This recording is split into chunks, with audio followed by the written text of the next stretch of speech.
সরকার না বারণ করা পর্যন্ত প্রতি বছর বাড়বে ঠাকুরের উচ্চতা। এমনই মনস্থির করে উদ্যোক্তারা প্রতি বছর বাড়াচ্ছেন ঠাকুরের উচ্চতা। দুর্গাপুজোর মানে বড় বড় প্রতিমা, চোখ ধাঁধানো মণ্ডপ সজ্জা। কিন্তু এবছর বর্ধমানের এই বিশ্বকর্মা পুজো টেক্কা দিতে পারে যে কোনো বিগ বাজেটের পুজোকে। বর্ধমানের সবথেকে বড় বিশ্বকর্মা এবার নজর কাড়বে বর্ধমানবাসীর। 31 ফুটে প্রতিমা তৈরি হচ্ছে মণ্ডপেই। উদ্যোক্তা শেখ হাফিজুল রহমান থেকে খোকন দাস সকলে সারা বছর অপেক্ষা করে থাকে এই বিশ্বকর্মা পুজোর জন্য। আমাদের প্রায় 14 বছরের পুজো। সে আকর্ষণ এর আগের বারও আমরা করেছিলাম 25 ফুটে। তো আমরা তো চিন্তা ভাবনা প্রতি বছরে যেন একটু বাড়ুক। তো এবারে 31 ফুটে বিশ্বকর্মা বাজেট বাজেট তো এখন মোটামুটি ফাইনাল এখনো হয়নি। মোটামুটি ঠাকুর আছে, প্যান্ডেল আছে, লাইট আছে, আরো কিছু প্রোগ্রাম আছে আমাদের। মোটামুটি ওই 3.5-4 লাখ টাকার কাছাকাছি যাবে চিন্তা ভাবনাটা। কারণ দেখুন, আমরা তো একসাথে একত্রিত ভাবে প্রায় 200 ড্রাইভার কাজ করি। তো বিশ্বকর্মা নিয়ে করে খাই, যেহেতু ড্রাইভার লাইন।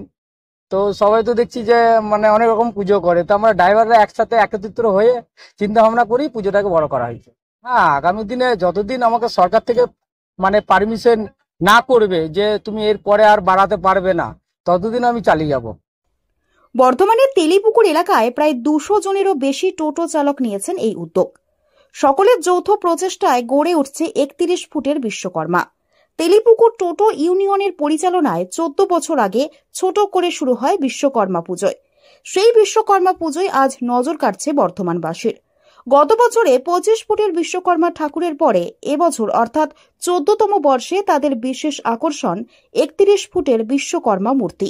এছাড়াও এলাকার কচি কাচাদের নিয়ে বিভিন্ন সাংস্কৃতিক অনুষ্ঠানের আয়োজন করা হয় পুজোর উদ্বোধনের দিন। উদ্যোক্তারা বলেন, সারা বছর বিশ্বকর্মা নিয়েই আমাদের কাজ, তাই এই দিনটির জন্য অপেক্ষা করে থাকি।